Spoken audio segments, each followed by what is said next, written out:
If you are a merchant and you sell anything online to consumers, then you have been planning your holiday sales specials likely since the summer, as most online merchants do.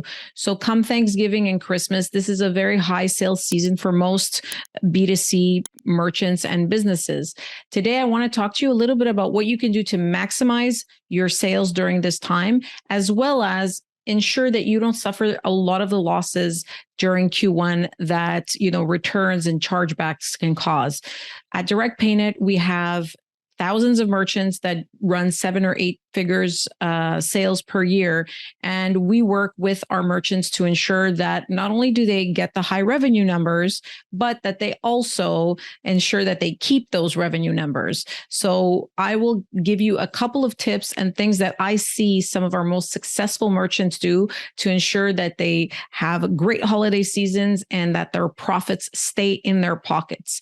Now, I know there's a lot of talk on recession and that consumer spending is down and so forth, but consumers still have money to spend. There is always opportunity. And most businesses that thrive actually do that because they gain market share during inflationary periods and recessions and so on and so forth. So while everybody's tightening up their wallets and not spending on ads, this is when it is a good time for you to be spending on ads and trying to get more customers and so forth, because consumers will always be spending during the holidays. It's a matter of where are they going to spend those dollars? So make sure that you have some enticing offers. Make sure that, you offer these maybe for a longer period of time. For example, Cyber Monday extended to Cyber Tuesday and Cyber Wednesday. So just kind of elongate your sales period so more customers can come to you. You don't want to make it, endless promotions, but you may want to do it for, instead of 24 hours, 72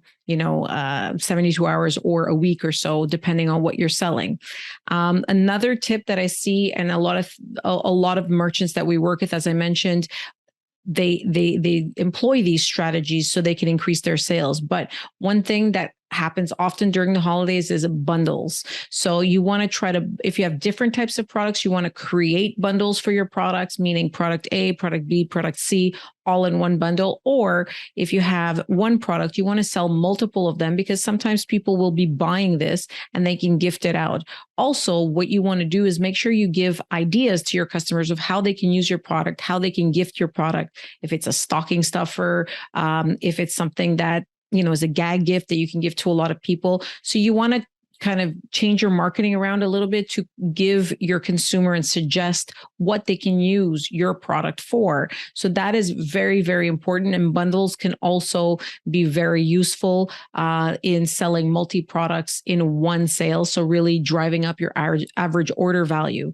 And again, don't be afraid of the recession. There is money to spend, and there's a lot of people that are still looking for deals and things to buy money on, to spend their money on, I should say.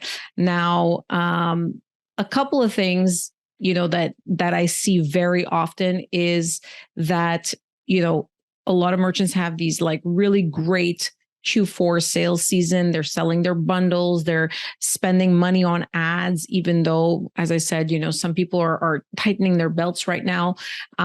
You want to make sure that you have the right measures in place now so you don't suffer the losses of Q1. So let me walk you through a few things that you should be doing right now, because you have to worry about these things now, not in January. We see merchants that have record Q4s and then have these huge losses during Q1 that almost negate all the extra sales that they made during Q4. So a few things, consider adding fraud filters or phone verifications for large orders. So this is, the Q4 and the holiday season is when fraud is rampant. So you want to try to ensure that you clamp down on any fraudulent orders, because you're going to get the sale now, and then 45 to 60 days later, that's going to be clawed back if it's a chargeback or if it's a bad card and so forth. So if you get any order that's in, the top 5% of your orders in terms of dollar amount, then you might want to do that. Depending on how many orders you get per day, you may say, the top 10%, over X amount of dollars, we will do a phone verification or, a text verification or anything that you can do to kind of just reinforce that this person is the person who he is and is buying the product. And if you can't do that because you have a large amount of orders, what you can do is you can add some fraud filters, your payment gateway, and there's also external vendors like Count. That's Kount, and other types of services where you can, block people who are coming from a VPN or block people who are ordering products in an IP that doesn't make sense depending on what their credit card is. There's a lot of different things that you can do to block or score a transaction in order to ensure that you feel confident that this is a good order. And again, if you just want to go basic, your payment gateway has tools in there, and most merchants don't pay attention. So if you're using authorize.net, if you're using NMI, those are the two big ones. You just go in there and you can turn on a couple of things like maximum dollar amount per order, or maximum number of times a card can be used, number of times somebody can order from the same IP, and so on and so forth. So, use these all the time, but especially if you haven't turned anything on, you want to turn these on during the holiday season to avoid any losses. Now, the other thing I'm going to say is you want to test everything right now. So you want to test everything before your promotions go online, before you start spending the big bucks on ad dollars, and before you start shipping large quantities of products. So when I say test everything, you want to test your fulfillment. So your fulfillment is something that works. You set it up, everything's good, but it's rare that I hear merchants test their fulfillment, a year, 2 years down the line, 3 years, and so forth. So right before the holiday season, that is the perfect time for you to test your fulfillment, because there's a large amount of packages. There's a lot of mail going out. So you want to make sure that the delays are, what you're quoting your clients. You want to make sure that it's arriving well, that the packages are not getting destroyed. You want to make sure everything that you want in your package is there. Any inserts, any extras, any bubble wrap or anything like that. So you want to test it. You want to test a couple of orders. Let's say you just shipped to the US. You want to test in the four corners of the US and any region maybe that's remote, so you can really get a good handle on how your product is being shipped and how long it takes.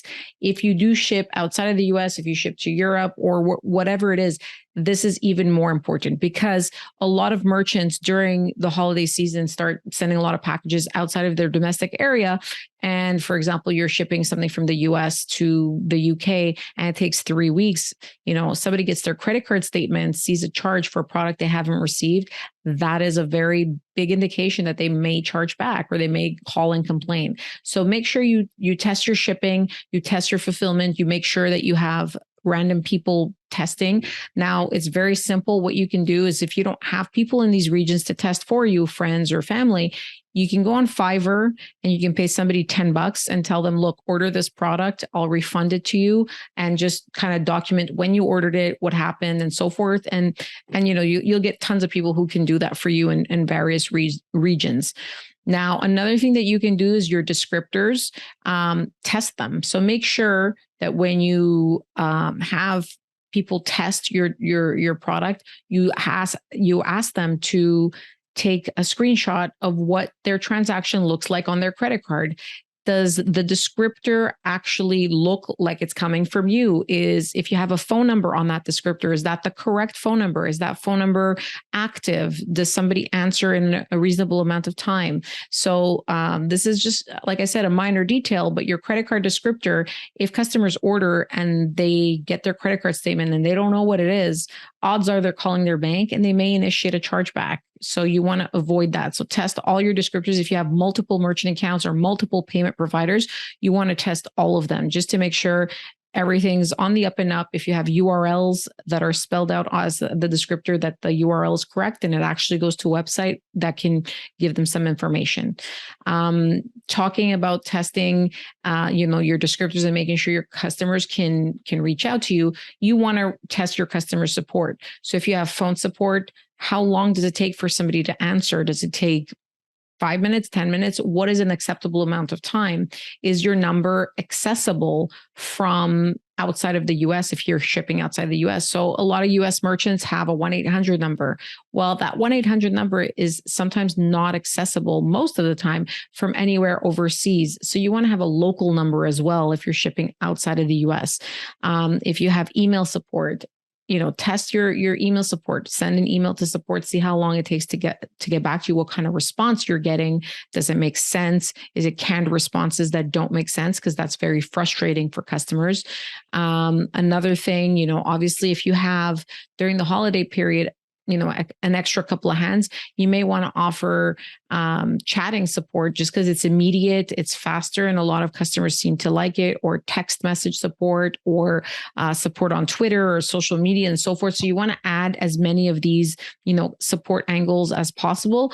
Obviously, making sure that you don't overwhelm your support department and it just takes that much longer for customers to get a response. But, something immediate is very important because some customers are just impatient. So if they don't want to send an email and wait 3 days, right? So you want to make sure you have one avenue that somebody can actually get support as quickly as possible.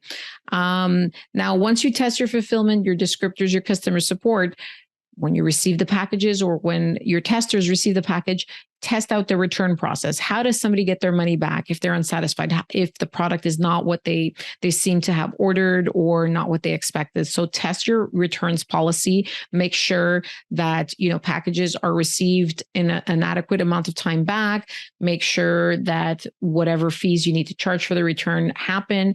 And obviously make sure that you refund the customer and that they get their refund in an acceptable amount of time. So, testing the whole fulfillment process really means literally from the transaction taking place, seeing what's on the credit card statement, getting the package, how is the package, how long did it take, any other information that needs to be in the package should be in there, then testing your customer support, testing the returns, and globally, you want to be testing, any software or member management that you have. So the processes, for example, if somebody orders and they cancel and they want a refund and you're using a specific software, CRM, shopping cart, is that being recorded properly? Is it doing what it needs to do? Are customer support agents able to get access to what they need to get access to do their jobs to make sure that their customers are getting what they need to get? So these are all things that you really need to clamp down and to make sure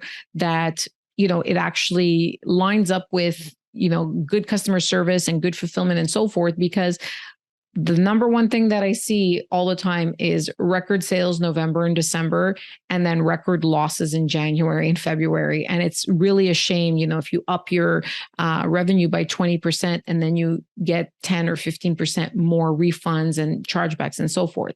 Don't forget, every time you get a chargeback, there's also a fee. It could be $20, $25, $30 extra in addition to the lost sale, in addition to the lost time. If the customer, contacted support, there's a lot of human resources involved, hours and so forth. So you want to minimize your losses. You want to make sure that you're spending money on ads, that you have a great offer and it's dialed in and you're offering bundles and you're really maximizing your average order value.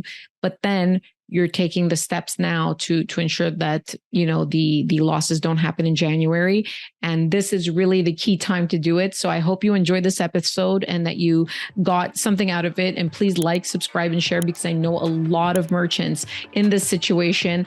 And, hindsight is 2020. In January, it's already going to be too late to put these practices in place. So I hope you enjoyed this episode.